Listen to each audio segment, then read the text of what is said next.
Descubrí que mi esposa usaba a nuestros hijos para ocultar su aventura. Expuse a su amante y lo perdió todo.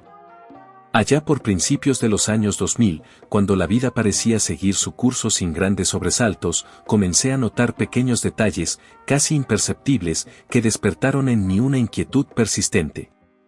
En aquel entonces, mis dos hijos tenían apenas 4 y 6 años, aún pequeños, claro, pero ya con la capacidad suficiente para relatar con entusiasmo lo que vivían día a día. Sus voces eran como una banda sonora diaria, llenas de inocencia, pequeñas historias, anécdotas escolares, juegos con amigos y, de un tiempo a esta parte, frecuentes menciones a los días con los abuelos.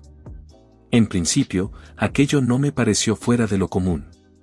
Después de todo, mis suegros eran personas afectuosas y solían estar dispuestos a cuidar a los niños cuando era necesario. Sin embargo, la frecuencia empezó a alarmarme.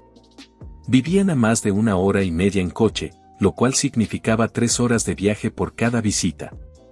Pero según los relatos de mis hijos, esas visitas se daban 2 o 3 veces por semana. Era prácticamente todos los días que mi esposa no tenía que ir a su trabajo de medio tiempo. Algo no cuadraba. Una noche, mientras cenábamos espaguetis con albóndigas, mi hijo mayor mencionó sin querer: «Mamá se comió un helado con ese señor calvo del supermercado». Me atraganté con la soda. «¿Qué señor calvo?». Mi esposa, sin perder la compostura, rió nerviosamente. Yo no era calvo ni mucho menos. Mi hijo insistió, describiendo detalles muy específicos, que el hombre tenía una camioneta blanca, que llevaba lentes oscuros como los policías y que mamá lo saludaba con abrazos largos. Eso bastó para que decidiera dejar de ignorar mi intuición.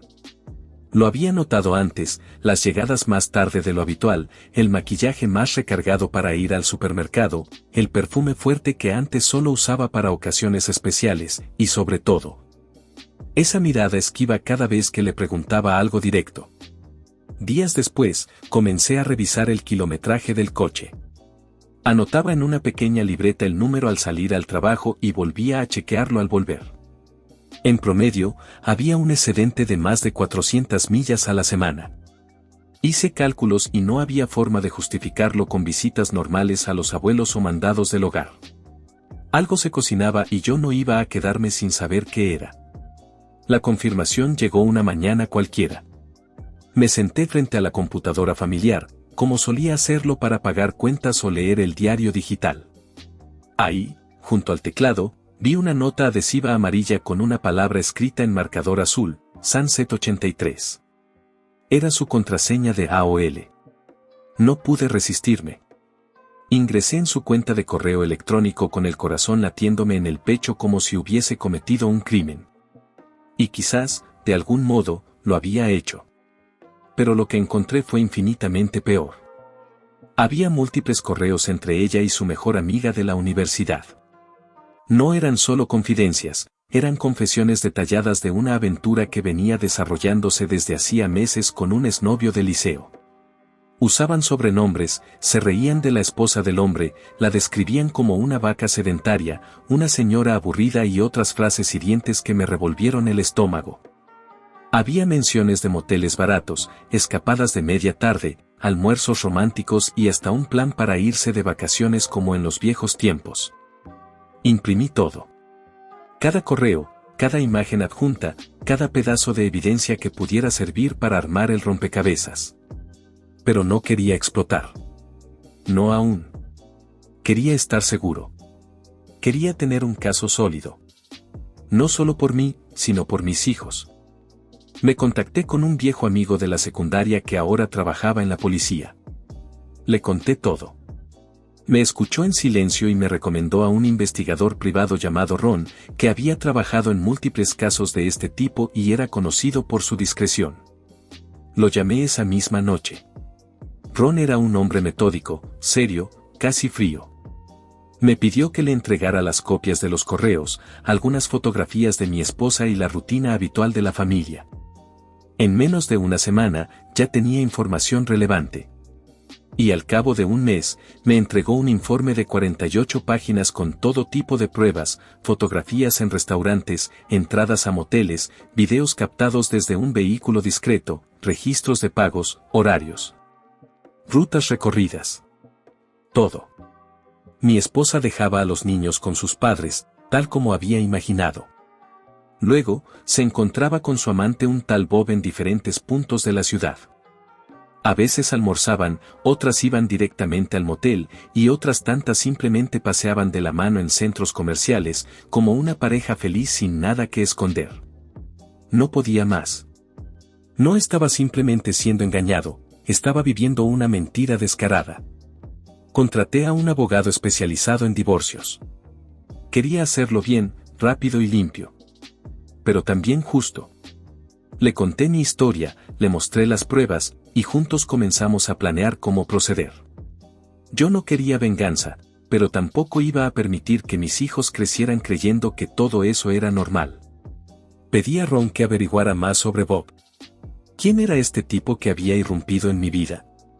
Resultó ser un ejecutivo de ventas, casado, con 3 hijos y un suegro multimillonario que lo había colocado como vicepresidente en su empresa. La hipocresía era grotesca. Entonces, decidí que su esposa tenía derecho a saber lo que pasaba. Ella no era mi enemiga. Era otra víctima. Coordinamos con Ron un encuentro en una cafetería discreta. Él le mostró las fotos, los correos, las pruebas. Ella lloró en silencio. No dijo una palabra. Solo tomó el sobre con las pruebas, se levantó, agradeció y se fue. 2 semanas después, mi esposa recibió los papeles del divorcio en su oficina. A las pocas horas me llamó, llorando, diciendo que no entendía nada. Yo no respondí. Solo envié un mensaje. Sé todo. No hables conmigo hasta que esté listo para escucharte. Bob, por su parte, vivió un infierno. Su esposa vació todas las cuentas conjuntas, se mudó con sus hijos a casa de su padre y lo denunció legalmente. El suegro lo echó de la empresa y, al ser dueño también de la casa, lo desalojó. En menos de un mes, Bob lo perdió todo. Trabajo, familia, estabilidad, reputación. Lo vi una vez en un supermercado, barbudo, delgado, con la ropa desaliñada. Fingimos no conocernos. Pero no terminó ahí. En medio de la disputa legal, Bob intentó irrumpir en su antigua casa para ver a sus hijos. Se enfrentó con el cuñado, quien, según me contaron, le rompió la nariz de un solo golpe. Se emitió una orden de restricción y Bob pasó una semana en la cárcel por desacato. Después de eso, desapareció.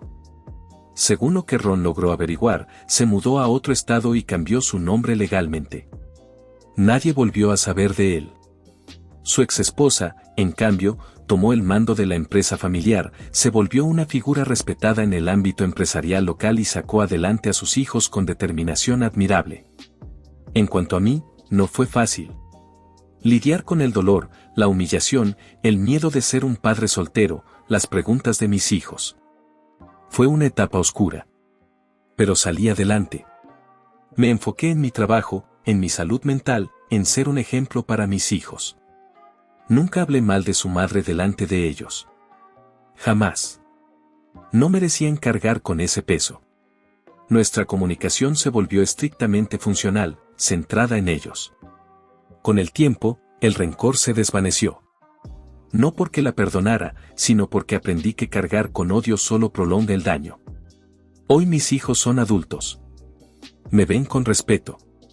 Saben lo que ocurrió. No por mis palabras, sino por mis acciones. Nunca necesité difamar a nadie.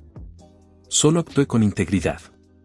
Y aunque a veces, por las noches, me invaden recuerdos dolorosos, sé que tomé la decisión correcta. Porque en esta historia, los verdaderos protagonistas no fuimos los traicionados ni los traidores.